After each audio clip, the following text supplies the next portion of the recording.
বন্ধুরা, শুভ সকাল। আশা করি তোমরা সবাই ভালো আছো, সুস্থ আছো, আর আমিও ভালো আছি, সুস্থ আছি। তো সকাল সকাল আর একটা নতুন ব্লগ নিয়ে চলে এলাম। শ্রাবণীর ঘরকন্যায় তোমাদের স্বাগত। সকাল সকাল চলে এলাম, সমস্ত বাকি কাজকর্ম সমস্ত কমপ্লিট করে ফেলেছি। এবার চলে এসেছি চা এবং টিফিনে তোমাদের সাথে। আর এই যে টিফিনে দেবো আজকে লুচি, গরম গরম লুচি ভাজা হয়ে গেছে। এবার একটু তরকারিটা বানাবো, সেটা তোমাদের সাথে পরে শেয়ার করছি। দেখো বন্ধুরা, এই যে কাঁঠালের দানা, বরবটি, পটল দিয়ে একটা চচ্চড়ি মতো করে দেবো রুটির সাথে, এই লুচির সাথে। কারণ না হলে এই সবজিগুলো খাওয়াও হবে না, এই বরবটি তো খেতেই চায় না। তো দেখি এটা করব, এখন জানি না কি বলবে, করেই দিই। তো দেখো, প্রেশারে করে নেব যাতে কাঁঠালের দানাটা ভালো মতন সেদ্ধ হয়, সেই জন্য। তো তেলটা গরম করে শুকনো লঙ্কা, পাঁচফোড়ন ফোড়ন দিয়ে দেবো। তো দেখো, একটা শুকনো লঙ্কা ফোড়ন দিয়ে দিয়েছি। এবার দিয়ে দেবো পাঁচফোড়ন। ফোড়নের গন্ধটা একটু ছেড়ে গেলে সবজিটা দিয়ে দেবো।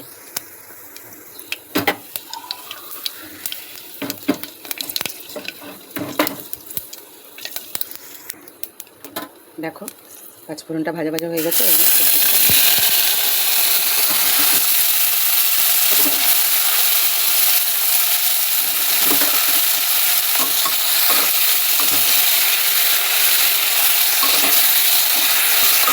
লুচি দিয়ে তো আর এই তরকারি খাওয়া যায় না, এটা তো সবাই জানে। তো যেহেতু সুগার আছে, গতকাল রাতে খেয়েছে আলুর দম, চানা এইসব খেয়েছে, চানা মশলা হয়েছিল, এগুলো দিয়েছি রাতে। তো এখন এই সবজিগুলো দিয়েই একটু তরকারি করে দিচ্ছি। এগুলো খেতে চায় না, একদমই খেতে চায় না। তোমরা জানো, যাদের বাড়িতে সুগার পেশেন্ট আছে সবাই জানে যে তারা বেশি সবজি খেতেই পছন্দ করে না। আমার কর্তা তো খেতে পছন্দ করে না, কিন্তু দিতে হয়। তো একটুখানি ভালো করে তেল ফেল দিয়ে মানে একটু ভাজা ভাজা করে মাখা মাখা করে দিলে খেয়ে নেবে। এর মধ্যে অ্যাড করবো অল্প করে সয়াবিন। এবার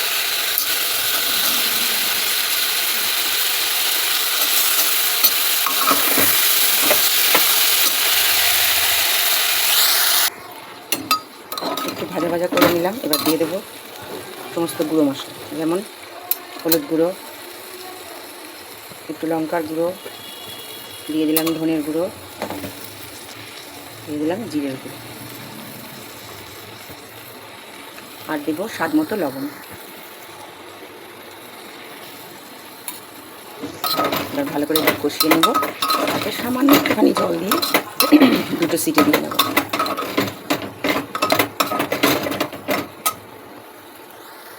তার মধ্যে যে চা করা হয়ে গেছে, চা দিয়ে দিয়েছি, সেটা তোমাদের দেখাতে পারিনি।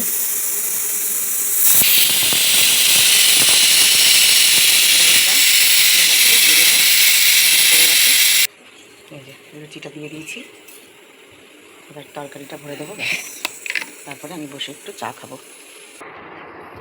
তরকারিটা এইরকম হয়েছে দেখতে, দেখতে কিন্তু খুব সুন্দর হয়েছে, খেতেও আশা করি খুব ভালো হবে। তো দেখো, তোমরা এইভাবে তোমরা সবজি বরবটি কেউ খেতে না চাইলে এভাবেও করতে পারো, সেটা খুব ভালোই লাগে খেতে। একটু কাঁঠালের দানা, সয়াবিন দিয়ে এই যে নিরামিষ একটা তরকারি। তো দেখতে থাকো, ব্লগটা চলবে এখন। আজকে আমি খুবই ব্যস্ত। ঠিক আছে, টিফিনটা গুছিয়ে দিলাম। এবার মেয়েকে ছাতুটা রেডি করে দিচ্ছি।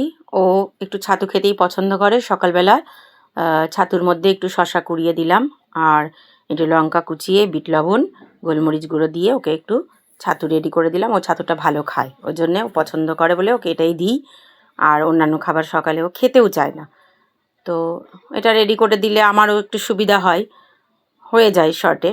তারপরে এবার আমি ওকে রেডি করে দিয়ে এবার আমি নিজে একটু চা খাবো।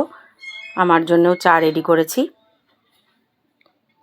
আর ও পড়তে চলে যাওয়ার পরে আমার স্নান পুজো সব সেরে নেব। এরপরে একটা বড় কাজ, মেশিনের মধ্যে জামা কাপড় দিয়ে দিলাম। ও ওর মতো ঘুরুক, আমি আমার মতন এবার একটু বসে চা খেয়ে নেব। যাক, সব কাজ সারা হয়ে গেল। এবার স্নান, বড় কাজ, পুজো, এইটা এবার শুরু করলাম। স্নান পুজোটা সেরে নিলে মনে হয় যেন অনেকটা কাজ এগিয়ে গেল। তারপরে প্রতিদিনকার রান্না করা, খেতে দেওয়া, এগুলো তো আছেই। এটা তো আমাদের হাউসওয়াইফদের নিত্য কাজ। তো মন দিয়ে একটু ঠাকুরকে পুজো করে নিলেই শান্তি হয়, সব কাজ করতে তখন ভালো লাগে। দেখো, এবার আমি পুজো করতে বসেছি। সকাল সকাল যদি পুজোটা সারতে পারি তো আমি কাজে যেন খুব এনার্জি পেয়ে যাই। এবার পুজো সেরে চলে এলাম রান্নাঘরে। তার আগে একটু ছাতু মেয়েকে যেমন দিয়েছিলাম আমিও একটু খেয়ে নিয়েছি। তার মধ্যে এই যে রান্নাঘরে চলে এলাম, সব মাছগুলো ধুয়ে রেডি করে নিয়েছি। চিংড়ি মাছগুলো খোলা ছিল বলে খোসাগুলোকে ছাড়িয়ে নিলাম। তো মেয়ে লোটে মাছের কথা বলেছিল, আজকে রবিবার, কিন্তু অনেক রকম মাছ এসছে আজকে, আমাদের চিকেন বা মাটন আসেনি। তো এই দেখো প্রথমেই মাছটাকে ভেজে নিচ্ছি, সবকটা মাছকেই একবারেই আমি ভেজে নেব। এই দেখো ছাতু খেয়ে নিয়েছি, দেখেছ? ছাতুটা খাওয়া হয়ে গেল, তার সাথে সাথে মাছের কাটাপোনা মাছের পাতলা ঝোলটাও করা হয়ে গেল। পাশে বসিয়ে দিলাম লোটে মাছটা। লোটে মাছটা একটু নুন হলুদ দিয়ে ভাপিয়ে নিয়েছি, আর পেঁয়াজ দিয়েছি। পেঁয়াজটা ভাজা ভাজা হয়ে গেলে এবার মশলাগুলো, যেমন রোজকার গুঁড়ো মশলা, জিরের গুঁড়ো, ধনের গুঁড়ো, হলুদ গুঁড়ো, লঙ্কা গুঁড়ো সব দিয়ে, সামান্য লবণ দিয়ে, কারণ মাছটা সেদ্ধ করার সময় লবণ দেওয়া ছিল, দিয়ে বেশ করে কষিয়ে নেব একদম। এর সাথে টমেটো দিয়েছি। তো এ দেখো চিংড়ি মাছটাও ভেজে রেখেছি, আলু পটল দিয়ে চিংড়ি মাছ হবে। তো পাতলা করে মাছের ঝোল কমপ্লিট।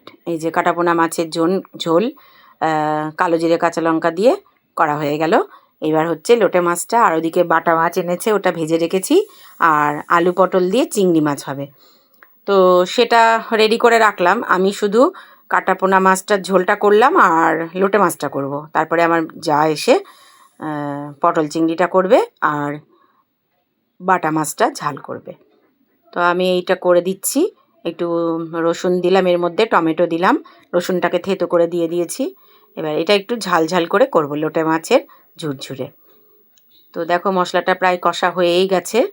এইবার মাছগুলোকে আমি অ্যাড করব।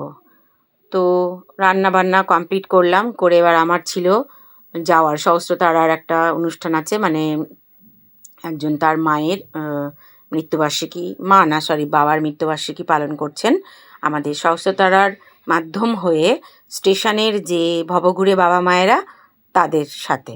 তো সেখানে আমি চলেছি। তো রেডি হয়ে নিয়েছি, ফুল রেডি। দুপুরবেলা এখন বাজে 2, পৌনে 2 মতো বাজে। আমাদের 2:30 থেকে খাওয়ানো শুরু হবে। তো সেই সহস্রতারায় কাজ করতে গিয়ে, এই এনজিও সংস্থায় কাজ করতে গিয়ে একটা জিনিসই আমি ভীষণভাবে উপলব্ধি করতে পেরেছি। জীবনে যে কোনো অনুষ্ঠান, যে কোনো সুখ দুঃখের যে কোনো দিন, আমরা যদি এই অসহায় মানুষদের সাথে, অসহায় পথের শিশুদের সাথে বা অসহায় বাবা মায়েদের সাথে যদি দিনটা, তাদের আমরা যদি একটু ডাল ভাতও খাওয়াই, তাতে আমাদের ভীষণ আত্মতৃপ্তি হয়। তো এই জন্যে আমি যেটুকুনি পারি, যতটা পারি, নিজেকে উৎসর্গ করি এই কাজে। তো সংসারও সামলাতেই হবে, আমি সবটা সংসারে সামলিয়ে তবে আমি এই কাজগুলো করি। আমার কোনো কাজের মানে সংসারে কোনো গাফিলতি আমি করি না। তো দেখো যথারীতি পৌঁছে গেলাম স্টেশন, কৃষ্ণনগর স্টেশন।